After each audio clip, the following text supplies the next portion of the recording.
Okay, these are going to be my predictions for EliteXC on CBS. I decided to take the time that my dog is asleep over there, so that you won't be disturbing us about my predictions video like you did last video. Okay, I'm just gonna do the main card because all the undercards are people I don't really know, and I don't think people would care for them. Over Matt Saber's brother is fine on the card if you're interested in that one. Anyway, first we have John Murphy against Brett Rogers. Never really heard about any of these. However, I have heard. However, I keep on looking at how big. Basically, I keep on looking at how big they are, and Brett Rogers is just so fucking big, much bigger than John Murphy. So I think that this is gonna be a first round TKO, kind of like Shane Corwin against Christian Relish.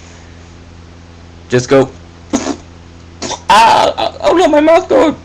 Then it's just damage, horrific damage. So that would about cover Brett Rogers keeping undefeated. Next we have Joey Villasenor against Phil Baroni.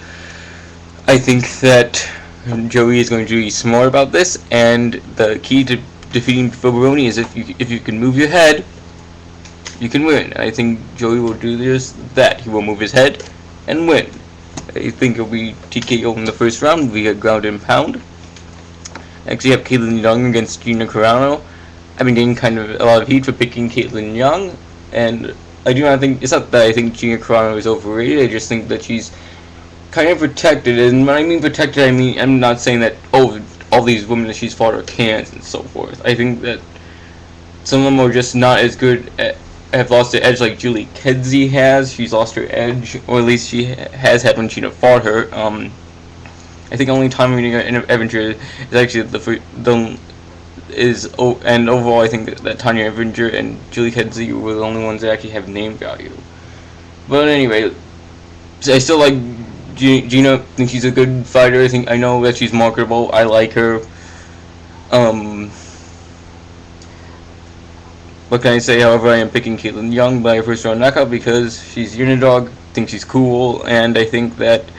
And also, she's been training with Sean Shook, and I'm pretty sure that she has been fighting some 5-round. She has been fighting some 5-minute rounds, and I think that's a big difference between Gina Carano's 3 minutes. So I think that Caitlin Young is going to win due to that. And again, Sean Shook comes from incredible camp. Anyway, if Gina wins, I will not be surprised. However, I'm moving for the underdog. Next, we have Robbie Lawler against Scott Smith. Robbie Lawler. He's a good fighter. Scott Smith, haven't really seen some of his fights. However, I have heard a lot about him. Seems to be decent. I know he was in the UFC. Do not know what he had. Let me look up on what he has been doing. Okay, he lost to Patrick Cote. He has won against Pete Sell. Lost against David Terrell. At least back in the days, but lost to Ed Herman. Okay, I'm still sticking with Robbie Lawler. I think that Scott Smith has had some classical losses, I think, and I think Robbie Lawler, I just think I know more about him. I'm going with Robbie Lawler in second round due to the fact that I think Scott Smith has a decent chin because he seems that he's only been knocked out once. I'm looking at it right now just so that I won't be stuttering and everything, or at least not as stuttering as I usually am. So Robbie Lawler, second round TKO. Okay. Kevin Kimball Slice Ferguson versus James the Colossus Thompson. Okay. I look at James Thompson. I'm looking like this guy's tailor-made for Kimbo. I've heard that he has some kind of names, like his name has been bandied about a bit, and it seems that he's been knocked out a lot.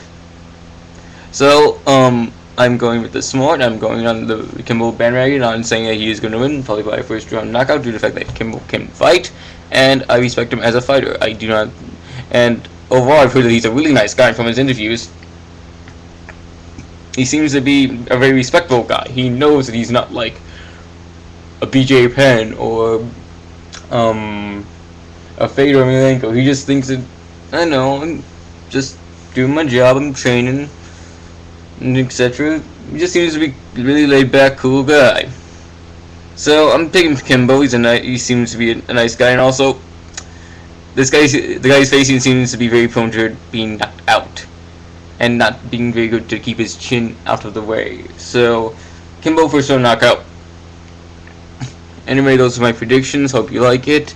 And again, I cleared up the whole thing about Gia Kron. I don't think she's overrated. I just think she's being mildly protected. But again, not saying that she's shit. And again, I knew that she was fine. Muay Thai. I'm just saying that Muay Thai is not mixed martial arts. It's two separate things. Muay Thai is just an aspect of mixed martial arts. But again, I'm just blabbing about, and I think that my dog is gonna wake up soon. So peace out.